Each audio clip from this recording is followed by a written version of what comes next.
March 6, 1938. Oppressions and melancholies have no reason to exist in the divine will.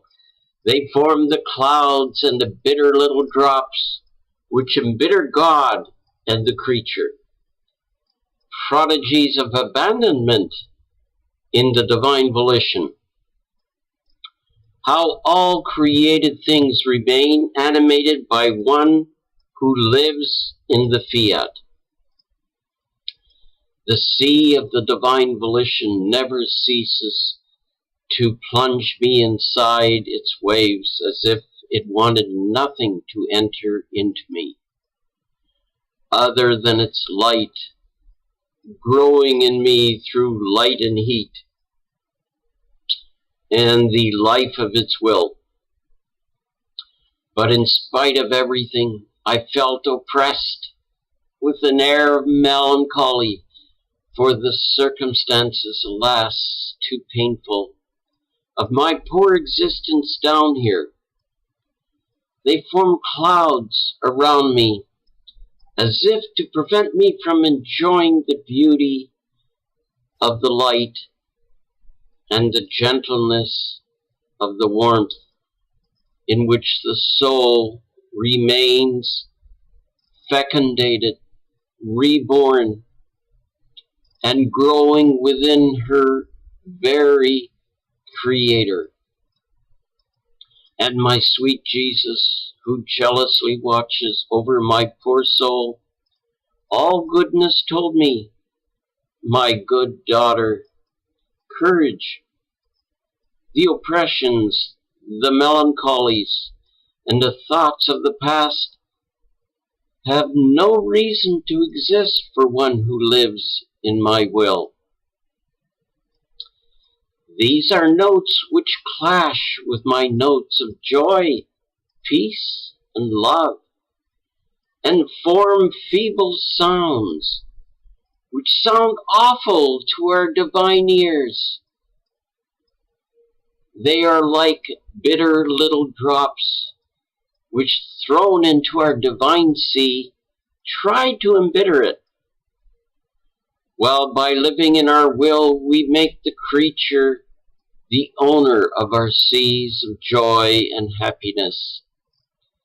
And if necessary, we arm her with our power, so that all may be propitious, and nothing may do any harm, since nothing has power against our will.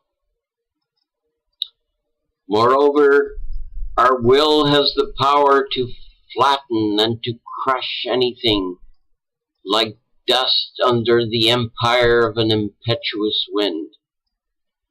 How bad it sounds to us when we notice that a creature in our will is afflicted or oppressed. And since she lives in our volition, from the one will which animates us, we are forced to hear her afflictions and oppressions. Setting ourselves aside when the creature feels afflicted is not of our divine being, not of our love.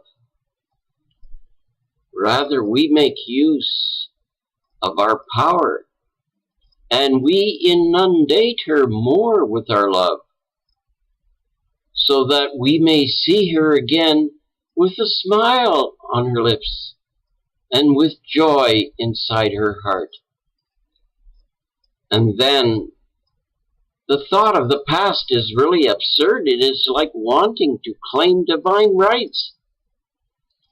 You must know that all the beautiful and good things which the creature has done are deposited inside ourselves, attesting to her love and the glory she gives us, and forming her crown for her first entrance into our celestial fatherland.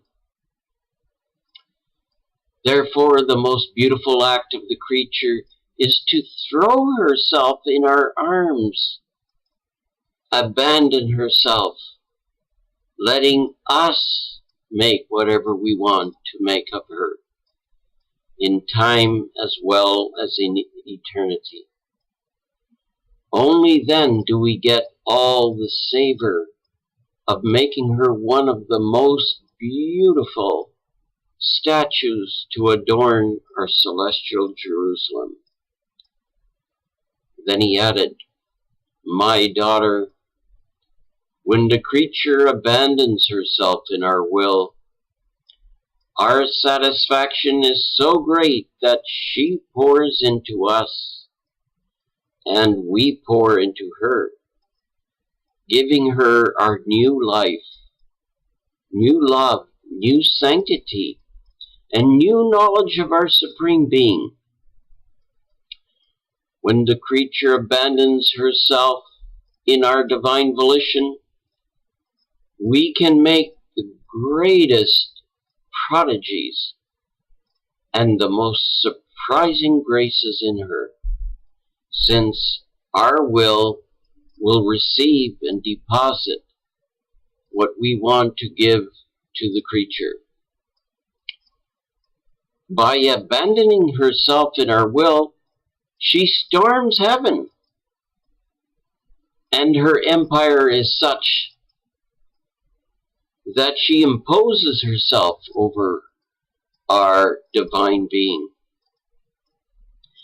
enclosing it within her littleness, while she, triumphant, encloses herself within our divine womb. The heavens are amazed, and the angels and the saints remain ecstatic. All feel a new life flowing within themselves by virtue of the act of abandonment of the creature, while she still is a pilgrim. And finding her abandoned in our fiat, we find that we can do whatever we want. She lends herself completely to our power. So we begin the work and form in the soul many little fountains of love, goodness, sanctity, mercy, and so on. In this way, when our love wants to love, we set these little fountains of love in motion with our omnipotent breath, and she loves us, letting so much love overflow from the fount as to float the entire celestial court. When we want to use goodness, mercy, or grace, we set these founts in motion, and the earth remains floated by our goodness and mercy. And some are converted, some receive graces. We could do all this directly by ourselves, but we feel more delighted and pleased in using the founts which we ourselves have formed inside the creature. Through her, we feel more moved to use our mercy toward all. We have our intermediary between heaven and earth,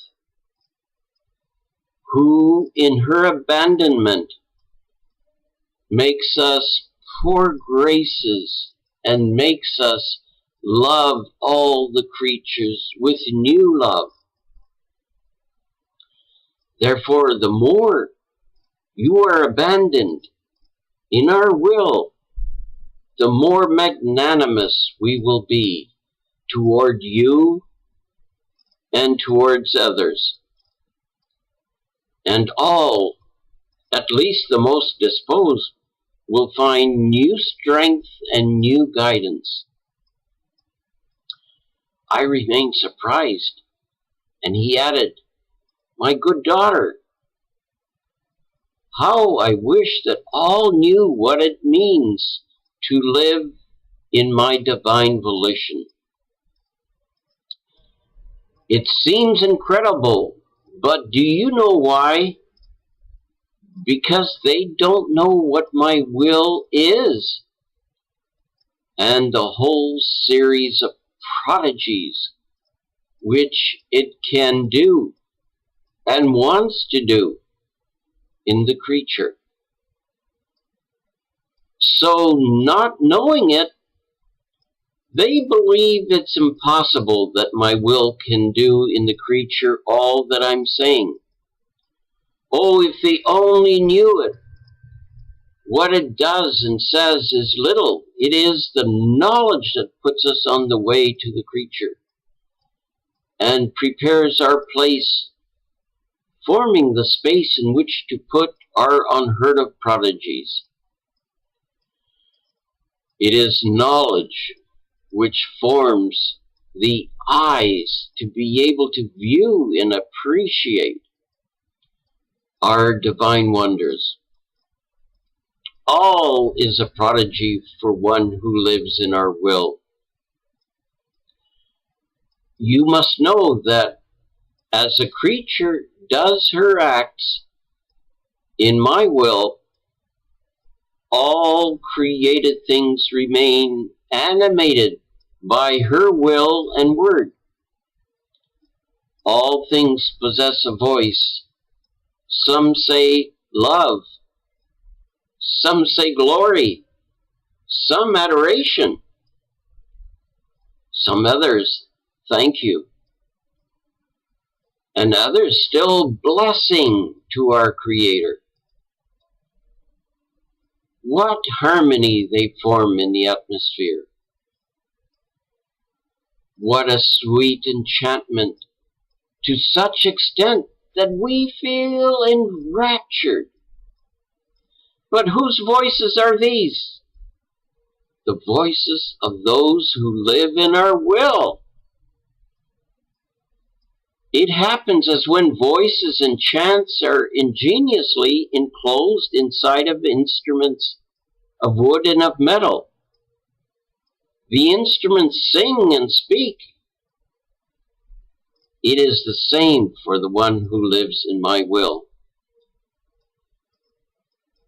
Her love to see me loved and glorified is such that she encloses her will, her voice, and her love inside the created thing. And some narrate to me the story of my love. Some sing of my glory. It seems that all things have one thing to tell me. Oh, how happy I feel seeing that the creature masters the entire creation. And queen as she is, animates all and makes me loved by all. Oh, how sweetly she resounds to our divine hearing. I gave her all, and she gives me all. So I return all again, fiat.